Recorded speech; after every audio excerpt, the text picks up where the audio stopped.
اللہ تعالی علیہ وسلم کی بارگاہ گہربار میں ہدیہ درود پاک پیش کرنے پر یہ باوز بلند اللہم صلی علی سیدنا و مولانا محمد و بارک وسلم صلو علیہ صلاة و سلام علیک یا رسول اللہ صلی اللہ تعالی علیہ وسلم بلغ العلا بکمالہ کشف الدجى بجمالہ حسنت جمیع خصالہ صلو علیہ وآلہ۔ حضرت حسان ابن ثابت فرماتے ہیں وَأَحْسَنُ مِنْكَ لَمْ تَرَقَتْ عَيْنِي وَأَجْمَلُ مِنْكَ لَمْ تَلِدِ النِّسَاءُ خُلِقْتَ مُبَرَّأً مِنْ كُلِّ عَيْبٍ كَأَنَّكَ قَدْ خُلِقْتَ كَمَا تَشَاءُ۔ سیدی سرکار اعلیٰ حضرت اسی کی ترجمانی کرتے ہوئے اپنے شعر و شاعری میں ارشاد فرماتے ہیں لم یأتی نظیرک فی نظر مثل تنشد پیدا جانا، لم یأتی نظیرک فی نظر مثل تنشد پیدا جانا، جگراج کو تاج ترے سرسو ہے تجھ کو شہ دوسرا جانا، جگراج کو تاج ترے سرسو ہے تجھ کو شہ دوسرا جانا، البحر علا والموج طغا من بے کس طوفا ہوش ربا، البحر علا والموج طغا من بے کس طوفا ہوش ربا، مجدھار میں ہوں بگڑی ہے ہوا مری نیا پار لگا جانا، انا فی اتشم و سخا کا تم اے گیسوئے پاک اے ابر کرم، انا فی عطشم و صفاک و صفاک اتم، اے گیسوئے پاک اے ابر کرم، برسن ہارے رم جھم رم جھم، برسن ہارے رم جھم رم جھم۔ سیدنا مولانا محمد بارک وسلم صلو علیہ صلاۃ و سلام علیہ یا رسول اللہ صلی اللہ علیہ وسلم۔ آواز ڈاؤن کریے، ڈاؤن کریے، ایک دم ڈاؤن کریے آواز، بس ہلکی ہلکی آواز دیجیے، تھوڑی تھوڑی آواز دیجیے اور تھوڑا سا ہالو ہالو ہالو ہالو ہالو ہالو ہالو۔ سیدی سرکار اعلیٰ حضرت ارشاد فرماتے ہیں بس خواہ میں خواہ نوائے رضا نہ یہ طرز میری نہ یہ رنگ میرا، بس خواہ میں خواہ نوائے رضا نہ یہ طرز میری نہ یہ رنگ میرا، ارشاد یہی با ناطق تھا ناچار اس راہ پڑا جانا، ارشاد یہی با ناطق تھا ناچار اس راہ پڑا جانا۔ ابھی میں نے جس حدیث مبارکہ کی تلاوت کرنے کا شرف حاصل کیا، رب کے محبوب صلی اللہ تعالی علیہ وسلم ارشاد فرماتے ہیں النکاح من سنتی فمن رغب عن سنتی فلیس منی، کہ نکاح کرنا میری سنت ہے، جو اس سے روگردانی کرے اللہ کے نبی فرماتے ہیں فلیس منی، وہ مجھ سے نہیں ہے۔ جیسا کہ آپ حضرات کو معلوم ہے کہ اس مجمع کو اکٹھا کرنا،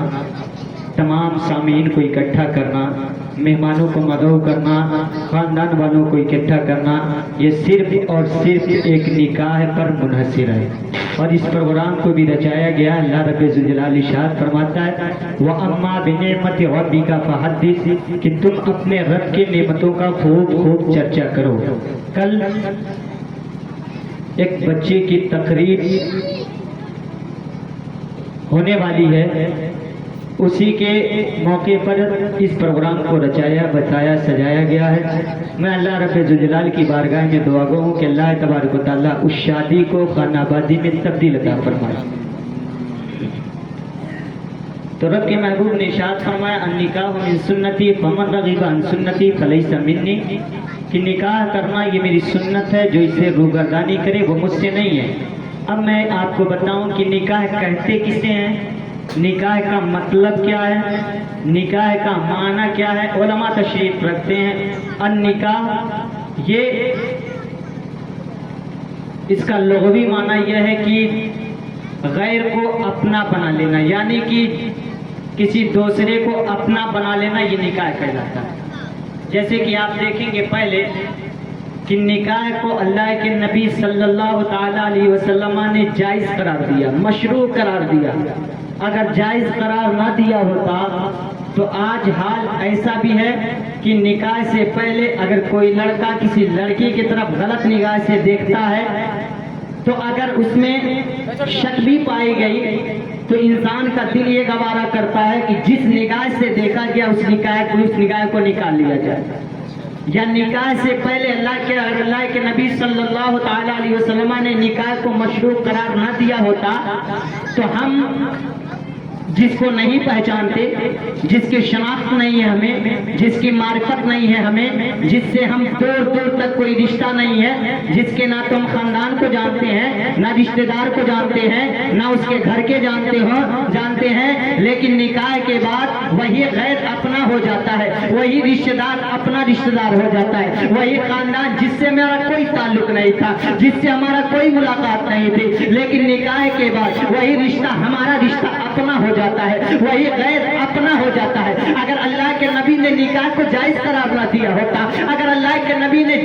نکاح کو مشروع قرار نہ دیا ہوتا، تو یقیناً جس بچی کو اپنے یہاں لا کر کے ہم نے جائز قرار دیا ہے، نکاح سے پہلے اس کو ہاتھ لگانا حرام تھا، اس کے ساتھ رہنا حرام تھا، اس کے ساتھ بیٹھنا حرام تھا، اس کے ساتھ اٹھنا حرام تھا۔ اگر اس کے ساتھ ہم اٹھتے ہیں تو بھی ہمارے اعمال میں گناہ کی بڑھوتری ہوگی، اگر ہم اس کو پکڑتے ہیں تو گناہ میں اضافہ ہوگا، اگر اس کو ٹچ کرتے ہیں گناہ میں اضافہ ہوگا۔ لیکن اللہ کے نبی نے نکاح کو مشروع قرار دیا ہے، نکاح کو جائز قرار دیا ہے، ابھی تک نکاح تو نہیں ہوا تھا، اگر اس کے ہم ہاتھ کو پکڑتے ہیں تو گناہگار، اس کو دیکھتے تو گناہگار، اس سے بات کرتے تو گناہگار، اس کے ساتھ اگر لیٹتے تو گناہگار، اس کے ساتھ بیٹھتے تو گناہگار۔ لیکن یاد رکھیں کہ نکاح کو جائز قرار دیا، اب اس کے ساتھ بیٹھے تو ثواب، اس کے ساتھ اٹھے تو ثواب، اس کے ساتھ چلے تو ثواب، اس کے ساتھ سوئے تو ثواب، حتیٰ کہ اس کے ساتھ زندگی بسر کرے تو ثواب اللہ کے نبی نے ارشاد فرمایا۔ اب ہم نکاح کو ہلکا نہ سمجھیں، بلکہ نکاح کا مقصد حقیقی یہ ہے کہ انسان تمام تر گناہوں سے پاک ہو جاتا ہے، جیسا کہ اللہ کے نبی صلی اللہ علیہ وسلم نے ارشاد فرمایا، نکاح یہ آدھا ایمان کو پائے تکمیل تک پہنچا دیتا ہے، آدھا ایمان کو مکمل کر دیتا ہے۔ اب جو آدھا ایمان ہمارا بچا ہے، اللہ کے نبی نے فرمایا کہ اب اس ایمان کی تم حفاظت کرو، اس کی تم حفاظت کرو۔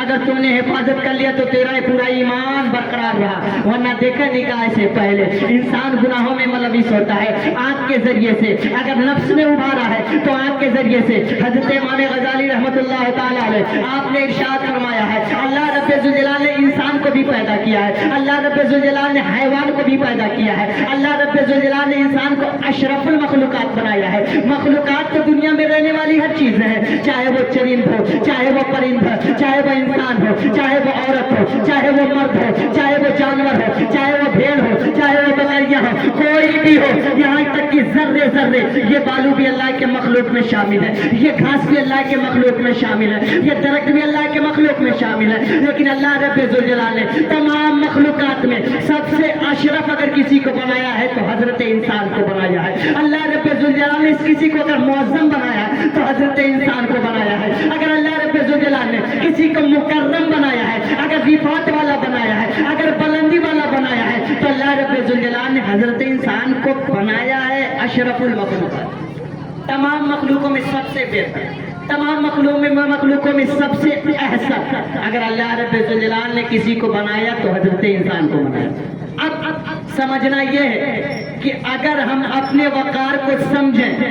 اگر ہم اپنے آبرو کو سمجھیں، اگر ہم اپنی حیثیت کو سمجھیں تو یہ ہمارے لیے کمال کی بات ہے، ورنہ ہم ادنا سے بھی ادنا ہے۔ اگر ہم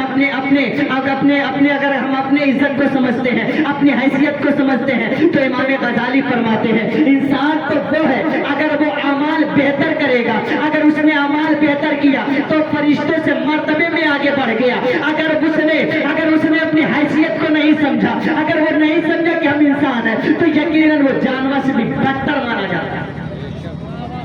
جانور سے بھی بدتر مانا جاتا ہے۔ انسان کے دو پہلو، پہلا پہلو یہ کہ اگر انسان اپنی انسانیت کو سمجھے تو مرتبے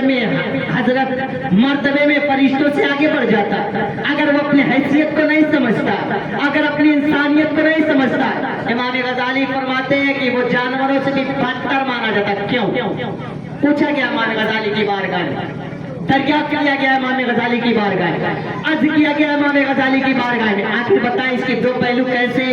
حضرت امام غزالی نے کہا اگر تم سننا چاہتے ہو تو لو سنو، اللہ رب ذوالجلال نے انسان کو اشرف المخلوقات بنایا ہے، انسان کو احسن بنایا ہے، انسان کو اجمل بنایا ہے، انسان کو اکمل بنایا ہے، انسان کو عرف و اعلیٰ بنا کر کے بھیجا ہے۔ اگر جاننا چاہتے تو لو سنو، اللہ رب ذوالجلال نے انسان کو بھی پیدا کیا ہے، جانور کو بھی پیدا کیا ہے، لیکن انسان کے اندر اللہ تعالیٰ نے دو خاصیتیں ڈال دی ہیں اور جانور کے اندر एक चीज डाली है। पहली चीज ये कि इंसान के अंदर अल्लाह रब्बुल जलाल ने अक्ल भी दिया है ताकि वो शऊर कर सके। दूसरी चीज ये कि अल्लाह रब्बुल जलाल ने उसके अंदर नफ्स को डाला है, शहवत को डाला है। और जानवर के अंदर अल्लाह रब्बुल जलाल ने अक्ल को नहीं डाला है, अक्ल को वजूद नहीं बख्शा है। अगर बख्शा है तो सिर्फ उसके अंदर शहवत और नफ्स को डाला। अब इमाम गजाली ने फरमाया, सुनो कि अगर इंसान का अक्ल अगर शहवत पे गालिब आ जाए तो याद रखना, अगर इंसान का अक्ल शहवत पर गालिब आ गया तो अब वही इंसान है, अब वही इंसान है, फरिश्तों से आगे बढ़ गया। अगर नफ्स अक्ल पर गालिब आ गया है तो इंसान अब जानवर से भी बदतर हो गया है, इंसान से या जानवर से भी बेकार हो गया। इमाम गजाली से पूछा गया कहा उन्होंने, सुनो कि अक्ल ये नफ्स से बढ़कर के नहीं है बल्कि नफ्स अक्ल से बढ़कर के है। अब पहली चीज ये है कि अगर इंसान का दिमाग, अगर इंसान का ज़हन, अगर इंसान का अक्ल, अगर ये इंसान का अक्ल अगर हैसियत पा गया, अगर इंसान का अक्ल अगर फौकियत पा गया, अगर उसके शहवत पर, उसके नफ्स पर, तो यकीन मानो अगर नफ्स ने उसको उभारा है तो इंसान अगर नफ्स ने अक्ल पे गालिब आ गया तो याद रखे अक्ल जायल कर दी जाती है। अब इंसान झूठ भी बोलेगा, अब इंसान चोरी भी करेगा, अब इंसान ज़िना भी करेगा, अब इंसान ग़ीबत भी करेगा, अब इंसान चुगली भी करेगा, अब इंसान गुनाह भी करेगा, अब इंसान शराबी भी होगा, अब इंसान जुआरी भी होगा। लेकिन याद रखें इमाम गजाली ने फरमाया है, अगर वही अक्ल शहवत पर गालिब आ जाए तो इंसान की अक्ल काम करती है, अब इंसान की अक्ल काम करती है। अगर नफ्स ने कहा था चोरी कर, अक्ल कहेगा नहीं। अगर नफ्स ने कहा था अक्ल से कि डाका जमी कर, तो अक्ल कहेगी नहीं, बल्कि यहाँ से उससे परहेज करना होगा, एतराज करना होगा। अगर अक्ल ने शहवत पर गालिब पा गया है तो इंसान अब झूठ नहीं बोलेगा, अब वही इंसान ज़िना नहीं करेगा, अब वही इंसान झूठ नहीं बोलेगा, अब वही इंसान चोरी नहीं करेगा, अब वही इंसान ग़ीबत नहीं करेगा, अब वही इंसान तमाम गुनाहों से पाक होगा। और जब गुनाहों से पाक होगा कि तो अल्लाह रब्बुल जलाल ने उसको और इफ़्फ़त बख्शा है, और इफ़्फ़त बख्शा है। अल्लाह ने इरशाद फरमाया, अगर उसका अक्ल शहवत पे गालिब आ गया तो फरिश्तों से मकाम में बुलंद व बाला होगा। और वही अक्ल अगर नफ्स अक्ल पर गालिब आ जाए, इंसान झूठ भी बोलेगा, इंसान चुगली भी करेगा, इंसान ग़ीबत भी करेगा, इंसान चोरी भी करेगा, इंसान डाकाज़नी भी करेगा, इंसान शराब भी पिएगा, यानी कि तरह तरह के जितने गुनाह उसमें मुलविस हो जाएगा। अब इमाम गजाली फरमाते हैं, इंसानों का काम यह नहीं कि चोरी करे, इंसानों का काम यह नहीं कि डाकाज़नी करे, इंसानों का काम यह नहीं कि झूठ बोले, इंसानों का काम यह नहीं कि चोरी करे, बल्कि अल्लाह रब्बुल जलाल ने अक्ल दिया तो अक्ल से काम ले, इसलिए वो जानवरों से बदतर माना। आप सोचे तो सही कि अल्लाह के नबी सल्लल्लाहु अलैहि वसल्लम ने निकाह को मशरू करार दिया। और निकाह हम तो यही समझते होंगे, हमारी अक्ल एक चीज तक पहुंचती होगी कि निकाह 10 साल 15 साल 20 साल 25 साल पहले का इसका मौजूद है, नहीं, बल्कि मेरा रब इरशाद फरमाता है, लक़द काना लकुम फी रसूलिल्लाहि उस्वतुन हसना। अल्लाह इरशाद फरमाता है, लक़द काना लकुम फी रसूलिल्लाहि उस्वतुन हसना। ऐ इंसान, अगर तुम जिंदगी गुजारना चाहते हो तो किसी और की जिंदगी को मत पढ़ो, किसी और की सीरत को मत पढ़ो, किसी और के अखलाक को मत पढ़ो, बल्कि कुरान इरशाद फरमाता है, जिसको जो सादिक बन करके आया है, तमाम सहीफों में सबसे बेहतर सहीफा बन करके आया है, जिसकी हिफाजत खुद रब्बुल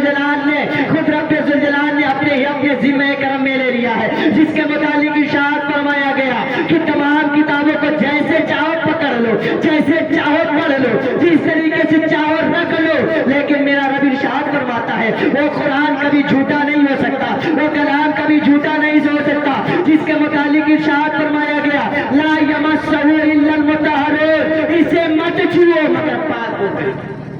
यानी दुनिया की कोई भी किताब हो, उसके लिए हमें पाक होना जरूरी नहीं है, जैसे चाहे हम छू लेंगे, जैसे चाहे हम पढ़ लेंगे, जिस तरीके से चाहे हम उसे देख लेंगे, लेकिन कुरान एक ऐसी मुबारक किताब है, कुरान एक ऐसी मुतबर्रक किताब है, जिसके मुतालिक अल्लाह रब्बुल जलाल ने इरशाद फरमाया है, इसको छूना है, दीगर किताबों को छूना, चाहे पाक हो ना पाक हो पकड़ लेना, चाहे पाक हो ना पाक हो देख लेना, चाहे पाक ना पाक हो इधर उधर कर देना, जहां मर्जी वहां रख देना, लेकिन कुरान के मुतालिक रब ने इरशाद फरमाया है अगर बेवजू हो तो वजू कर लो, अगर नापाक हो तो गुस्ल कर लो। बगैर गुस्ल के अगर इसे तुम टच करोगे, अगर इसको छुओगे तो मेरा नबी इरशाद फरमाता है तुम गुनहगार होगे, तुम्हें सवाब नहीं मिलेगा। अगर तुम नापाक हो गुस्ल कर लिए, बेवजू हो वजू कर लिए, अब उसको तुम पकड़ोगे सवाब मिलेगा, उसे तुम देखोगे सवाब मिलेगा, उसे तुम पढ़ोगे सवाब मिलेगा। उस कुरान ने इरशाद फरमाया है लक़द काना लकुम फी रसूलिल्लाहि उस्वतुन हसना, तहकीक अल्लाह के रसूल की जिंदगी को तुम अपने लिए नमूना अमल बनाओ, अपने लिए नमूना अमल बनाओ। और याद रखें कि अल्लाह रब्बुल जलाल ने गालिबन 1,24,000 तकरीबन 2,24,000 अंबिया किराम को इस दारे गीती पर अपना महबूब बना करके भेजा, अपना मुकर्रब बना करके भेजा। आपने सुना भी होगा कि दुनिया का पहला इंसान हजरत आदम को अल्लाह रब्बुल जलाल ने इस दारे गीती पर भेजा था। भेजने के बाद अल्लाह रब्बुल जलाल ने रहने के लिए जन्नत में जगह दे देती है, जन्नत में जगह दे देती है। हजरत आदम से लेकर के हजरत ईसा तक अल्लाह रब्बुल जलाल ने जितने पैगंबरों को भेजा, जितने नबियों को भेजा, जितने नबियों को मबूस फरमाया, हर एक के जिंदगी को अल्लाह रब्बुल जलाल ने इरशाद नहीं फरमाया कि हजरत आदम की जिंदगी को अपने लिए नमूना अमल बनाओ, हजरत यूनुस की जिंदगी को अपने लिए नमूना अमल बनाओ, हजरत ईसा की जिंदगी को अपने लिए नमूना अमल बनाओ, हजरत इब्राहिम की जिंदगी के अपने लिए अपने लिए नमूना अमल बनाओ। लेकिन जब बात आई महबूब कायनात के, इरशाद फरमाया कि मेरे महबूब की जिंदगी को तुम अपने लिए नमूना अमल बनाओ। क्यों? इसलिए कि हजरत आदम अलैहिस्सलातु व तस्लीम ने अपना बचपना नहीं देखा था। उलमा तशरीफ रखते हैं हजरत ईसा अलैहिस्सलातु व तस्लीम ने शादी नहीं किया था, लेकिन मेरे सरकार अलैहिस्सलातु व सुना आपकी जिंदगी ऐसी जिंदगी है, आपने बचपना भी देखा है, आपने जवानी भी देखी है, आपने निकाह से भी मुंसलिक हुआ है, आपने बुढ़ापे को भी देखा है। इसलिए रब ने इरशाद फरमाया कि मेरे महबूब के बचपने को तुम देख लो, मेरे महबूब की जवानी को तुम देख लो, मेरे महबूब के बुढ़ापे को तुम देख लो। मेरे महबूब ने जो जो काम किया वो तुम काम करो, तुम्हारी जिंदगी भी कामयाब रहेगी, आखिरत भी कामयाब रहेगी। याद रखें कि निकाह का सिलसिला आज से नहीं चला, बल्कि दुनिया का पहला पैगंबर, दुनिया का पहला इंसान अल्लाह रब्बुल जलाल ने हजरत आदम अलैहिस्सलातु व तस्लीम को बना करके भेजा। अब हजरत आदम अलैहिस्सलातु व तस्लीम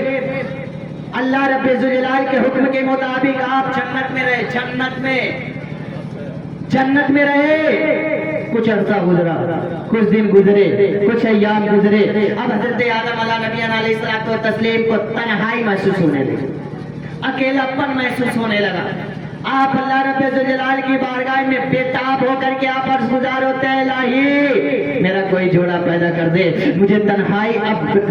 तन्हाई बर्दाश्त नहीं हो रही है, मैं अकेले यहाँ नहीं रह पा रहा हूँ, मेरा कोई जोड़ा पैदा कर दे। याद रखे हजरत आदम अलैहिस्सलातु व तस्लीम के इसरार पर अल्लाह रब्बुल जलाल ने माँ हव्वा को आपके बाएं पिछली से वजूद बख्शा था। अब आप अंदाजा लगाए कि अल्लाह रब्बुल जलाल ने यहाँ तक कि मुफस्सिरीन ने उलमा ने इसकी दो तफसीरें बयान की है। पहली तफसीर ये थी कि एतराज ये हुआ था कि अल्लाह रब्बुल जलाल अगर चाहता तो दाएं पिछली से माँ हव्वा को वजूद बख्श देता, बाएं पिछली से क्यों पैदा किया था, बाएं पिछली से क्यों पैदा किया था, बाएं पिछली से क्यों बनाया था। उलमा ने फरमाया कि सुनो कि इसलिए कि इंसान का दिल दाएं जानिब बाएं जानिब हुआ करता है, इंसान का दिल बाएं जानिब हुआ करता है, और औरतें दिल में रहने की जगह इसलिए अल्लाह रब्बुल जलाल ने बाएं पिछली से माँ हव्वा को वजूद बख्शा।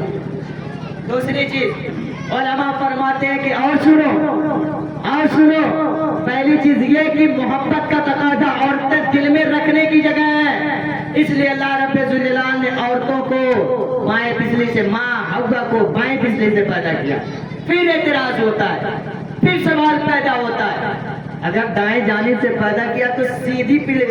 पिछली से पैदा करता, टेढ़ी पिछली से क्यों पैदा किया। तो अल्लाह रब्बुल जलाल तो उलमा फरमाते हैं औरतें थोड़ा टेढ़ी किस्म की होती है, बातें बर्दाश्त नहीं कर पाती। ये मैं नहीं कहता हूँ, उलमा फरमाते हैं, किताबों में जो चीजें पाई जाती हैं। फरमाया था कि माँ हव्वा को वजूद बख्शा, अब मियाँ और बीवी दोनों जन्नत में रहने लगे। लेकिन याद रखें कि उनके लिए भी जायज यही था, माँ हव्वा को वजूद बख्शा, आपकी नजर उन पर पड़ी, आपकी शहवत गालिब आ गई। अब अल्लाह रब्बुल की बारगाह में आप अर्ज़गुज़ार होते हैं, ऐ अल्लाह रब्बे ज़ुल जलाल, हम इनके साथ रहना चाहते हैं, हम इसके साथ जिंदगी गुजारना चाहते हैं। अब हम बोले तो इनसे किस तरीके से बोले, अब हम इनसे बात करें तो किस तरीके से बात करें, अगर कोई चीज इनसे हासिल करनी किस तरीके से हासिल करें, कोई चीज पकड़ना किस तरीके से हम पकड़े, अगर कोई चीज लेना किस तरीके से ले। तो उसके बाद अल्लाह रब्बे ज़ुल जलाल ने इरशाद फरमाया निकाह करना होगा, तब तुम इससे बात कर सकते हो, इससे बात कर सकते हो, इससे तुम कलाम कर सकते हो, इसके साथ तुम रह सकते हो, इसको तुम पकड़ सकते हो, इसके साथ तुम चल सकते हो, इसके साथ तुम बैठ सकते हो। अब देखें अल्लाह रब्बे ज़ुल जलाल की बारगाह में हस्ते आदम पहले इंसान आपने अर्ज किया क्या करना होगा, अल्लाह रब्बे ज़ुल जलाल ने कहा निकाह करना होगा, निकाह करना होगा। आखिरी बात करके मैं कुछ सोचता हूँ, निकाह करना होगा। अब अल्लाह रब्बे ज़ुल जलाल की बारगाह में फिर अर्ज करते हैं कि अल्लाह रब्बे ज़ुल जलाल निकाह का क्या मतलब, कहा निकाह कर, उसमें जो सबसे अहम चीज है महर है उसको अदा कर, तब ये तेरे लिए जायज होगी, वरना कभी तो कह लेने से निकाह जायज नहीं हो जाता, जायज नहीं हो जाता, बल्कि जो उसका महर है उसको अदा करो। अब उसको तुम पकड़ सकते हो, उसके साथ रह सकते हो, उससे बात भी कर सकते हो, उससे कलाम भी कर सकते हो। अगर तुमने महर को अदा ना किया अभी तक ना तुम उससे बात कर सकते हो। निकाह